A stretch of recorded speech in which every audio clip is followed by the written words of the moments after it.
boy. Alright, what's going on, you guys? It's your boy 3 Stacks in this thing, baby. And today I'm actually going to be discussing 3 specific floodgates that all operate in a very similar manner, very corresponding to each other, that all can be really strong in specific matchups, but all of them hold high ceiling in the matchups that they're good in. Now, these 3 floodgates are quite obvious, and a lot of people are well aware of them existing. But I wanted to point out a strength of these floodgates that a lot of people don't really pay attention to. So we're going to be talking about Rivalry of the Warlords, Goes in Match, and There Can Only Be One. Now, outside of the obvious thing of what they actually do, restricting your opponent from controlling too many monsters or controlling more than the same type of monster, there are some other strengths of these decks. One of the other strengths that all of them have is when you're activating these cards, the stipulation of them being on the field, once they have resolved and the activation has been solidified that the card is up, face up on the field and currently standing, your opponent is going to have to send all of the monsters they control on the field to the graveyard until they meet the actual restriction and or requirement that this continuous trap is putting them under, meaning they have to actually do this. This is an action they have to do. That's the strength that I'm pointing out to these cards. I mean, obviously, they can be good going second if you can actually flip them and break an established board. But the most important thing that I wanted to point out in this very simple thing that a lot of people fail to realize is these traps do not affect the monsters themselves. They actually affect your opponent, meaning they affect the player.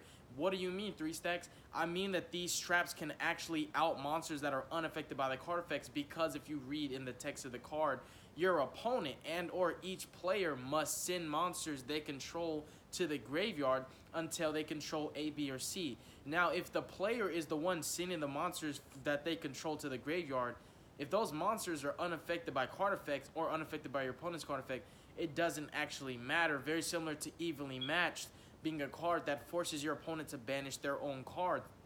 Because this trap is telling your opponent to do the action, it's not actually the cards are being affected by the trap, but they're actually being cleared by your opponent himself because this trap is telling them to do so.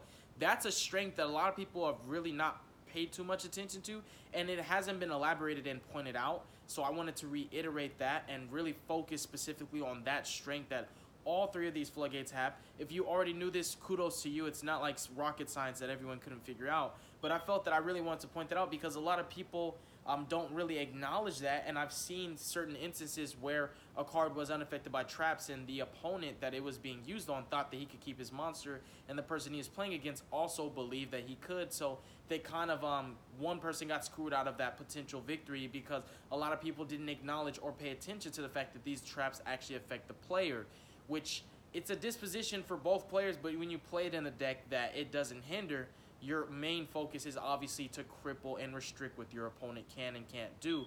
So it's a lot of ways it manipulates the board presence and also can actually break established boards if your opponent doesn't have a response to it. You know, prime example, your opponent has 5 monsters of different attributes. You just you just set a couple back rows, 1 including Gozen. You can shotgun the Gozen on their standby, and they're going to have to send 4 of those 5 monsters in the graveyard. Another cool interaction is just, you know, having There Can Only Be One in the Thunder Dragon matchup, just forcing them to control only 1 Colossus is a huge problem solver. So these floodgates have potential outside of just going first and locking your opponent out of the game. If you're playing a deck that's strong enough to keep up and it won't be just destroyed utterly in 1 turn, you can afford to take 1 turn off and set one of these cards and use it on your opponent's turn to actually break their board with non-targeting, non-destroying removal that also does not affect the monsters directly. So those 3 things are the hugest strengths about Rivalry of the Warlords, Goes in Match, and There Can Only Be One.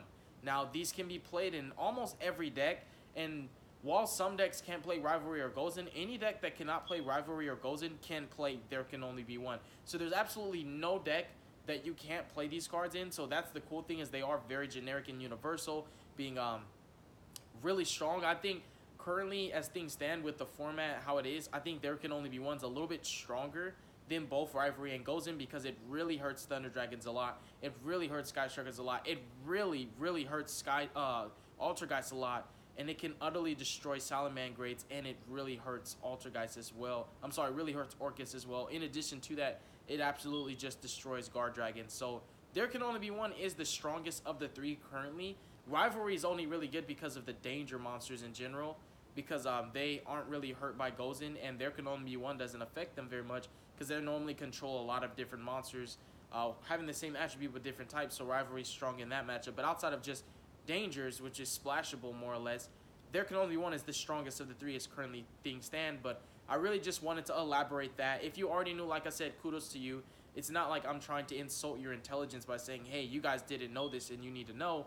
I just wanted to reiterate that for those of you who did not pay attention to that small little fact that you could have missed out on these cards. Because, like I said, I have seen people actually lose matches playing these cards incorrectly, and I felt that that would really help to clear the air, and it would really help in general for people that play these cards. They can play them more effectively, and now you guys can realize how impactful these traps really are. They're really strong floodgates. In fact, 3 of the strongest floodgates in general, and I would say the most generic floodgates, because the decks that they normally can be played in actually don't hurt the decks at all for playing them, whereas Anti-Spell and Imperial Order, you know, can kind of hurt sometimes if you're playing a deck that doesn't play spells. You know, that's good for you. But in general, I think that they're 3 of the most universal and generic floodgates that any deck can play, and they're also 3 of the best floodgates that ever existed.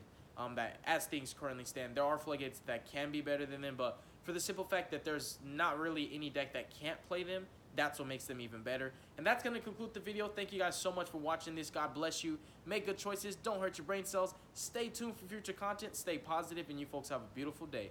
Peace.